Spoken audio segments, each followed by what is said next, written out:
Honda Odyssey memiliki posisi yang unik di pasar MPV.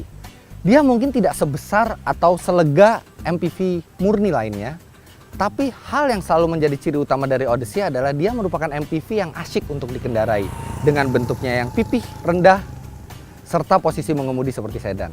Dan di sebelah saya ini ada Honda Odyssey generasi terbaru yang baru diluncurkan tahun 2014 ini. Honda All New Odyssey ini ketika muncul langsung mengundang kontroversi. Orang terkejut dengan bentuknya yang jauh lebih membesar dari sebelumnya. Dia lebih panjang 30 mm, wheelbase-nya bertambah 70 mm, serta yang paling signifikan adalah dia bertambah tinggi 150 mm. Hal ini mengundang pertanyaan orang, apakah sekarang Honda membuat Odyssey ini bukan lagi MPV yang menyenangkan untuk dikendarai, tapi lebih mementingkan kenyamanan penumpang? Atau Honda masih setia dengan motonya untuk mobil ini, yaitu best of both worlds, yang artinya dia baik untuk dikemudikan dan dia juga baik untuk ditumpangi. Sekarang kita akan melihat bagaimana Honda All New Odyssey ini performanya di jalan serta di lingkungan sekitar kita, untuk melihat apakah klaim Honda tersebut betul atau kekhawatiran penggemar Honda Odyssey yang betul.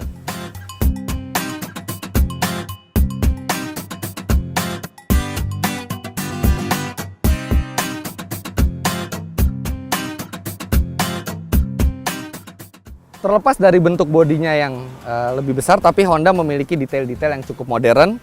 Kita bisa lihat lampu proyektornya terlihat cukup futuristis berpadu dengan grill di tengah. Dan lampu ini juga memiliki DRL, Daytime Running Light LED, serta mempunyai bantuan untuk pada saat kita bermanuver. Jadi kalau kita hendak belok ke kanan atau ke kiri, begitu kita mengaktifkan sen, maka akan ada lampu yang menyorot ke samping.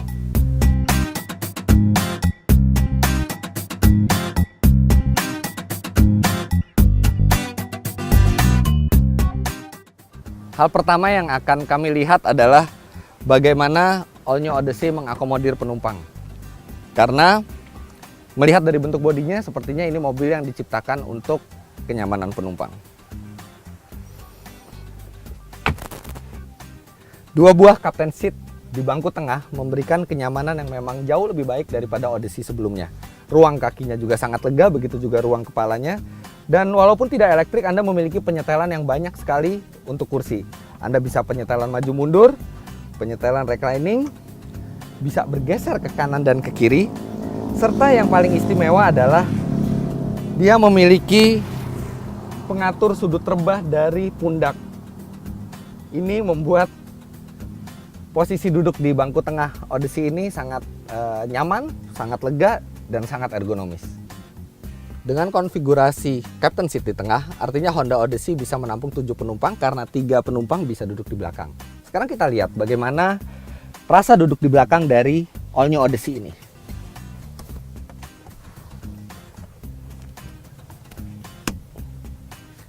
Saya adalah orang yang memiliki tinggi 177 cm dan masih ada sekitar 7 cm lagi legroom di depan saya, sehingga tidak ada kaki mentok sama sekali. Bahkan ruang kepala juga masih tersisa cukup baik. Bahkan untuk perjalanan jauh sekalipun, tempat duduk belakang dari All New Odyssey ini merupakan tempat yang sangat mengasihkan untuk dihuni. Dalam hal akomodasi, artinya Odyssey baru ini meningkat baik dari kenyamanannya maupun dari volume ruang gerak Anda di dalam. Tapi bagaimana dengan bagasinya? Kita lihat ke belakang. Tidak seperti MPV besar lainnya, Honda Odyssey tidak memiliki pembuka secara elektrik sehingga semua dilakukan manual. Tapi ini tidak masalah karena ada pegas yang membantu angkatan ke atas sehingga tidak terlalu merepotkan. Yang cukup mengejutkan adalah kapasitas bagasinya. Walaupun semua kursi dalam keadaan tegak, tapi Odyssey memiliki penyimpanan di bagasi yang cukup baik. Bahkan bukan hanya dia cukup lebar, tapi dia juga dalam sampai ke bawah. Sehingga kita bisa memasukkan barang tanpa ada masalah sekalipun. Kali ini kami hanya membawa beberapa tas kecil dan muat dengan sangat mudah. Tapi melihat besarnya dari space bagasi di Odyssey ini, maka walaupun dengan semua bangku tegak dan orang penuh di dalam, dia masih bisa muat satu golf bag yang cukup besar. Tentu saja bepergian dengan orang banyak sampai 7 orang mungkin tidak terjadi setiap hari. Dan ketika itu maka bangku belakang dari Odyssey bisa dilipat. Cukup mudah pelipatannya, tapi memang bukan menggunakan sistem elektrik seperti Odyssey sebelumnya.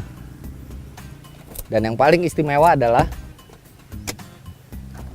dia bisa melipat secara rata dan tenggelam ke dalam bagasi yang dalam tadi.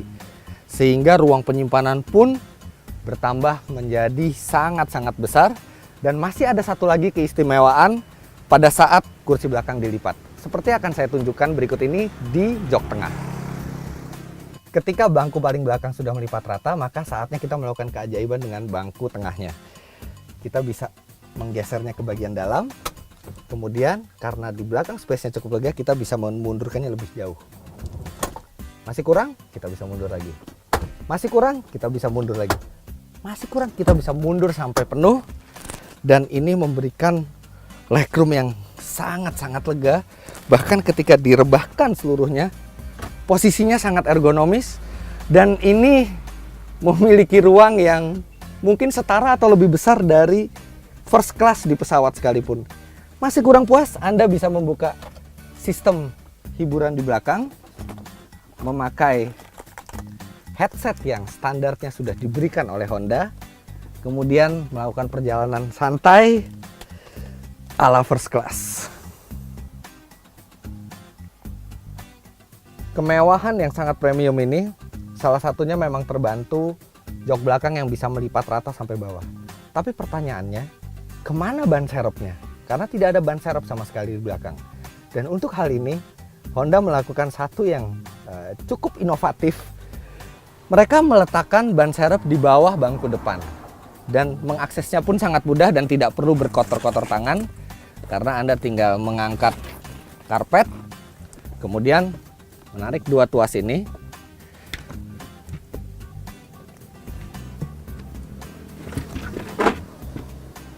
Ini ban serep dari Odyssey.